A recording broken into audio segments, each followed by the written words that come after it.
প্রিয় দর্শক, আবার একটা খুবই গুরুত্বপূর্ণ যুদ্ধ আপডেট নিয়ে চলে এলাম আপনাদের কাছে এই গ্লোবাল নলেজ বাংলা ইউটিউব চ্যানেলে। মধ্যপ্রাচ্যের যুদ্ধ কি এখন দুবাইয়ের দরজায় এসে পৌঁছে গেছে? বিশ্বের সবচেয়ে উঁচু ভবন বুর্জ খলিফা, যেখানে প্রতিদিন হাজার হাজার পর্যটক ও ব্যবসায়ী ভিড় করেন, সেই ভবন হঠাৎ খালি করে দেওয়া হয়েছে। কারণ আকাশে শোনা গেছে বিস্ফোরণের শব্দ।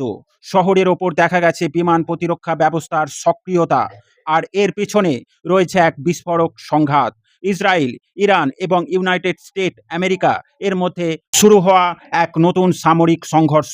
প্রশ্ন হচ্ছে, এই যুদ্ধ কি পুরো মধ্যপ্রাচ্যকে আগুনে জড়িয়ে ফেলতে যাচ্ছে?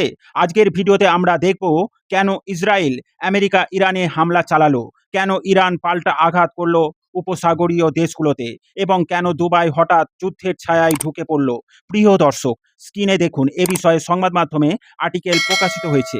আগামীকাল পরিস্থিতি হঠাৎ উত্তপ্ত হয়ে ওঠে। ইসরায়েল এবং আমেরিকা যৌথভাবে ইরানের ভেতরে একাধিক সামরিক লক্ষ্যবস্তুতে হামলা চালায়।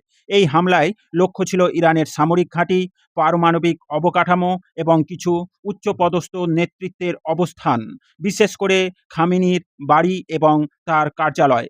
এই হামলার পর মার্কিন প্রেসিডেন্ট ডোনাল্ড ট্রাম্প ইরানের জনগণকে তাদের সরকার পরিবর্তনের আহ্বান জানান।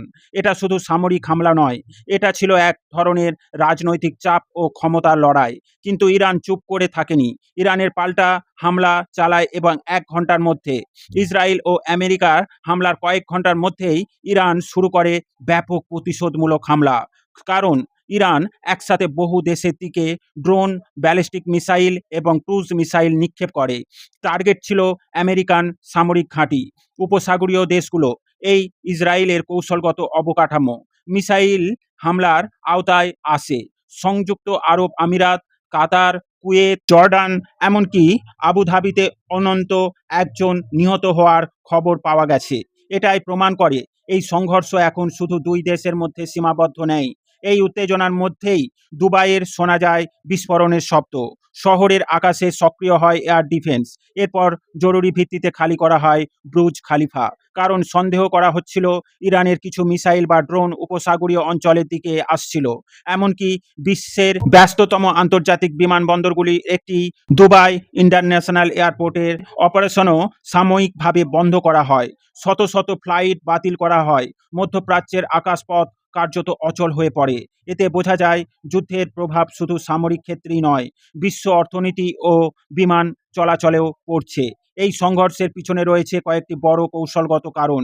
ইরানের পারমাণবিক কর্মসূচি। ইসরায়েল দীর্ঘদিন ধরে অভিযোগ করছে যে ইরান গোপনে পারমাণবিক অস্ত্র তৈরির দিকে এগোচ্ছে।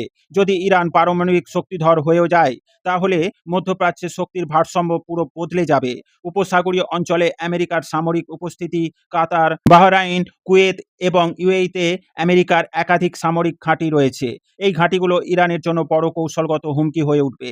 তাই ইরান পাল্টা হামলার সময় এই দেশগুলোকেও লক্ষ্যবস্তু করেছে।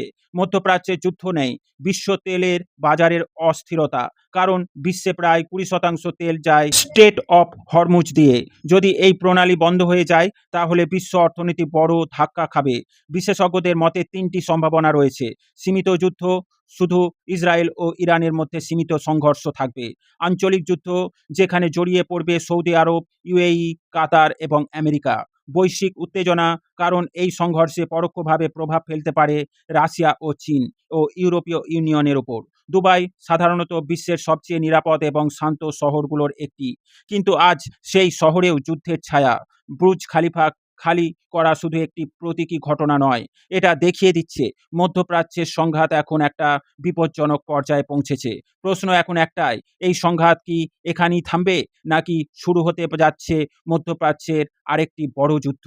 প্রিয় দর্শক, আপনার মতামত কি কমেন্টে অবশ্যই জানাবেন। ভিডিও ভালো লাগলে লাইক ও শেয়ার করবেন। ডিফেন্স, ফরেন পলিসি ও জিওপলিটিক্স রিলেটেড খবর পেতে এই গ্লোবাল নলেজ বাংলা চ্যানেলটিকে সাবস্ক্রাইব করে আমাদের সাথে জুড়ে থাকুন। সকলকে জানাই আন্তরিক ধন্যবাদ।